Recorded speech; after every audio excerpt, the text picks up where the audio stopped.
Episode 72, 18th Century Pumpkins. Not exciting.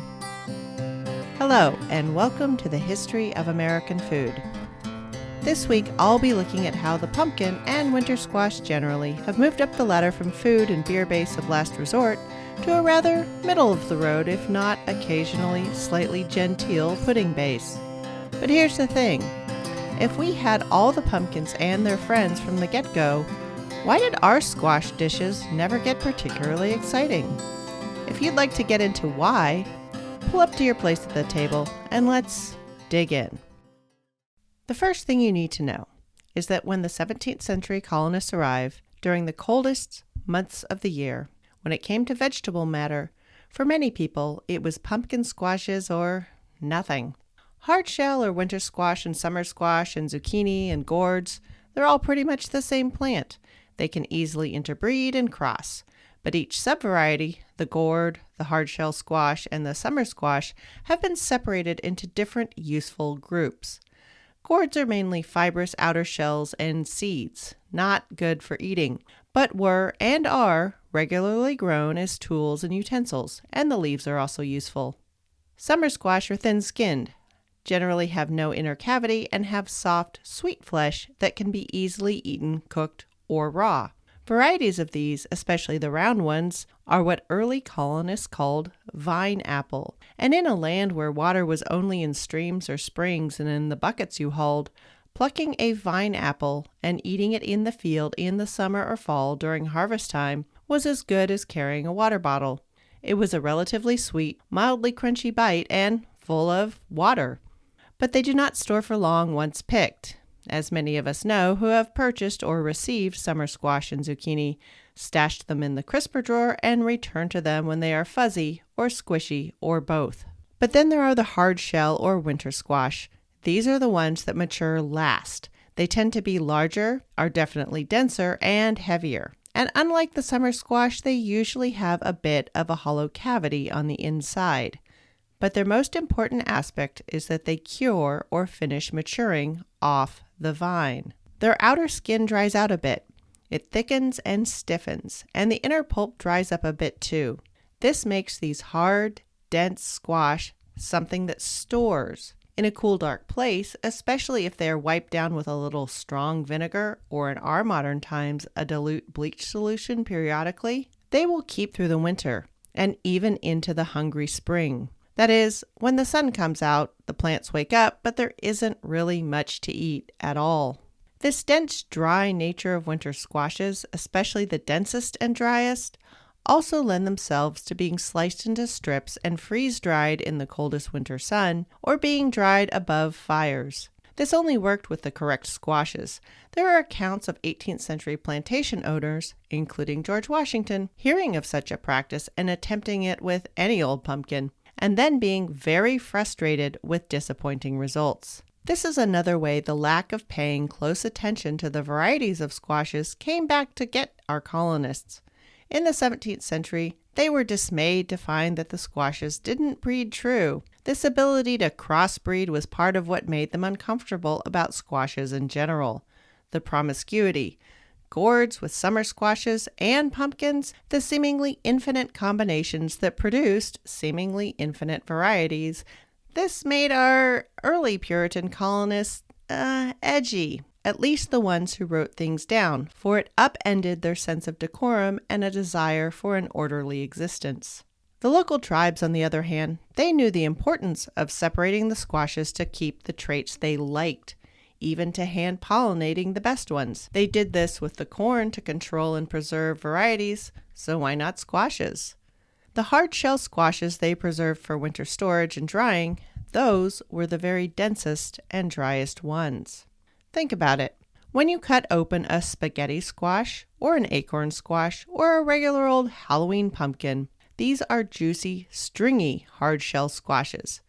If you were to slice any of these, they would be slow to dry out to a consistency that would keep, and they'd likely disintegrate. Their fibers are large and discreet, and all in all, very, very watery. Not good candidates for dehydrating, more likely to rot than correctly dry out. But on the other hand, there are squashes like kabocha, Hubbard, blue banana, turban, and my favorite, Jarrahdale, that when well cured can be very difficult to break open. The large Hubbard-type squash, which could grow to be the size of a toddler, were often opened with an axe. Incidentally, this made them not suitable for the modern home cook, and smaller varieties have been developed for those of us who don't normally sport a kitchen hatchet. Also, if you do get a particularly hard squash and are intimidated, simply wash the skin, stab it a bunch of times with a fork, bake it in an oven at 350 Fahrenheit for an hour or so, and then it will soften and you can cut it open without endangering you or your loved ones, and then finish cooking it however you want. But it was this very hardness, this imperviousness to the outside environment that made these squashes so valuable. They could get bashed about a bit, rolled, stacked, and ignored for a few months, yet be sound and ready for cooking in the hungry late winter and early spring. Quite truly, before there were any potatoes in North America, well, white potatoes, and above the sweet potato line somewhere in Virginia, pumpkins and winter squashes were the potatoes of colonial America. And that baking tip I tossed in there, that's not particularly modern at all. In fact, when winter squashes were not sliced up to be dehydrated into a sort of pumpkin jerky, winter squashes were typically cooked, or at least par-cooked, whole. The hard shell was treated as their cooking vessel.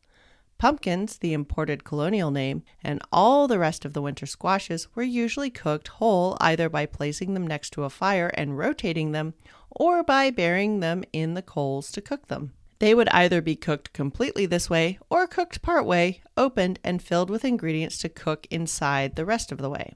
Hard winter squash and their ability to store in the cold, damp weather of New England suggested them as a worthy winter provision to send back to the home island, Old England.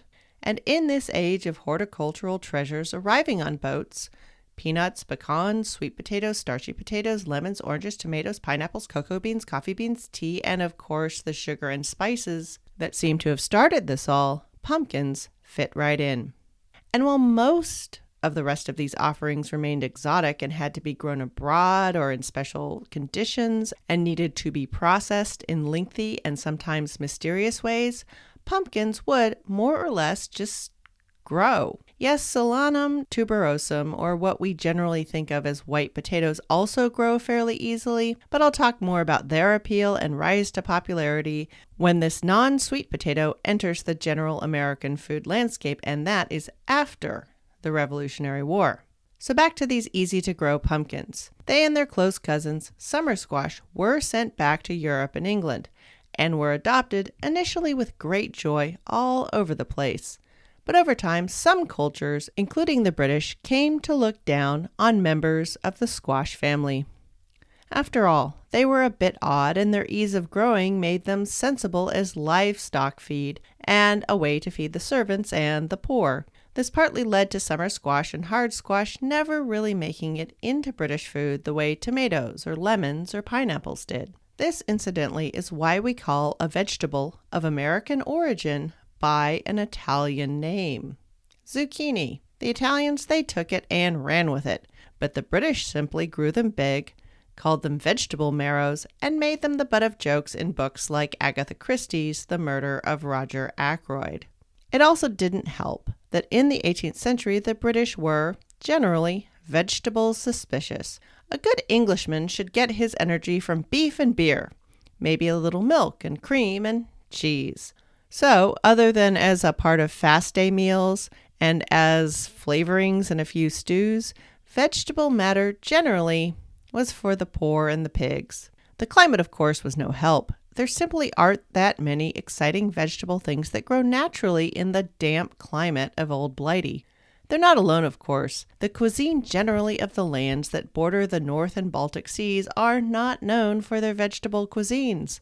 Certainly not in the way cooks further south were. Remember, it was a French guy, François-Pierre Laforêt, who wrote books on greenhouse cultivation of fascinating vegetables and elevated their cooking and serving to an art worthy of the wealthiest tables. It was in this atmosphere that pumpkin and the other squashes arrived in England.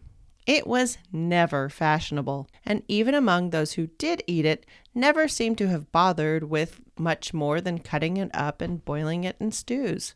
It was firmly seen as a food of the poor by all the people newly arriving in the colonies, and it didn't matter if they were rich and had never really eaten pumpkin or squash, or if they were poor and had had chunks of pumpkin in their stew. None of them had special love for the pumpkin. As new arrivals in the colonies, they encountered people who certainly ate pumpkin, but even the colonists who had been there for a while also generally regarded pumpkin as a food of the savage and of the lazy person who couldn't get better stuff to make beer out of. Except for in one case. If there's one thing the English were particularly skilled at and extremely fond of in the culinary landscape, it was the pie. So if a cook had to pull together a hearty or sometimes even a fancy meal and was short on inspiration or ingredients, there was always the option of making pie. I've already dedicated 2 episodes this season to pie. They were a big deal. And in the case of pumpkin, as with many other ingredients, pies along with puddings were the answer to many, many surpluses, whether you were rich or poor.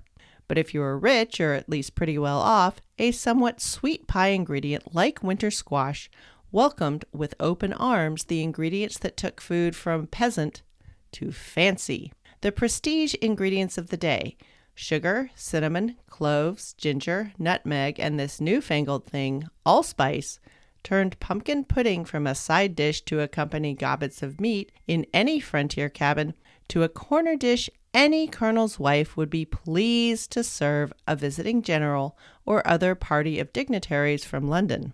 Look, what I'm saying is, it was the 18th century North American colonists who invented pumpkin spice. It just took us until the 21st century to industrialize it and make it an annoying food fad.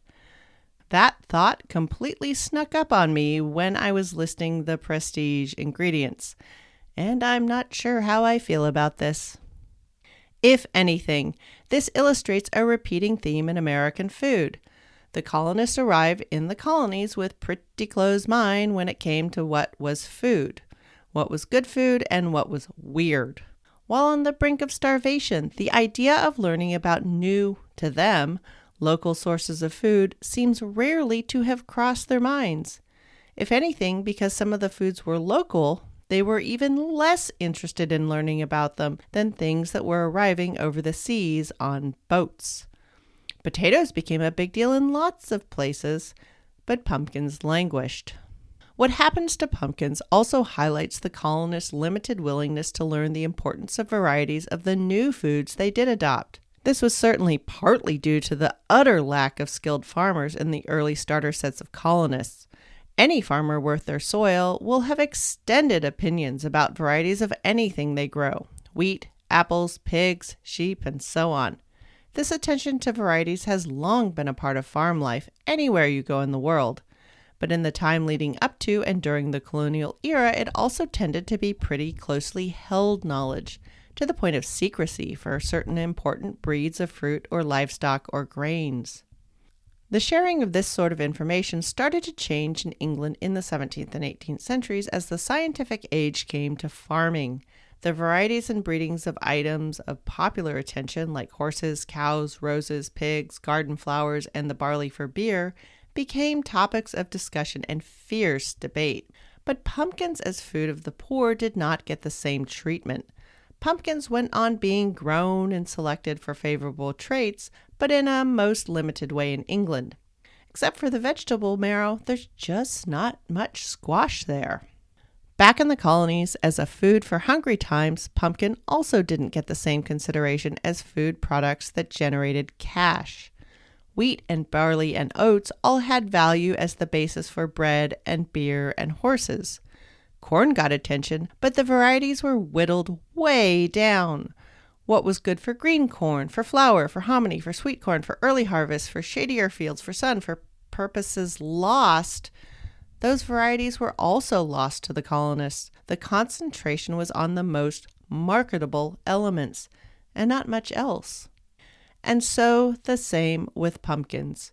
Keeping track of so many varieties was hard, or, to be more accurate, uninteresting. Pumpkins offered no or very little profit.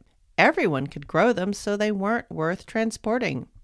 There was no secret to processing them, so they lacked mystery. They were just plain food, and still a bit strange at that. So pumpkins of the 18th century languished. They fell from the place of importance as survival food.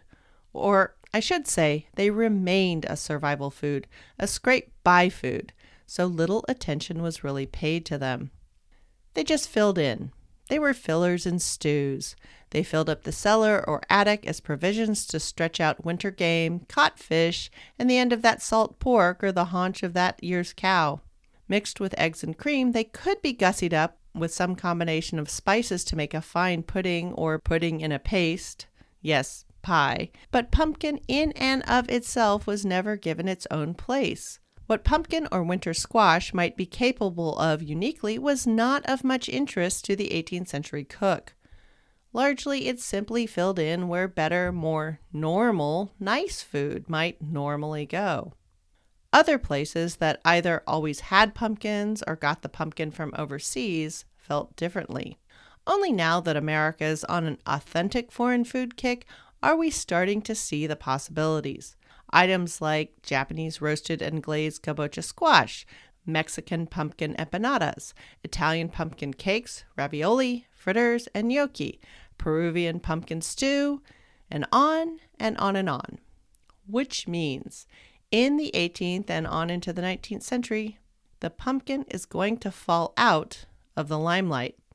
It will still be there, limping along in the background, filling in, but I won't be returning to it every single cycle. But don't worry, there'll be plenty of other things to talk about. In fact, pumpkin won't really get its next star turn until the first big wave of Celts show up in the middle and end of the 19th century, and pumpkins will gain a new life as glowing heads. This doesn't affect their flavor much, just their media profile.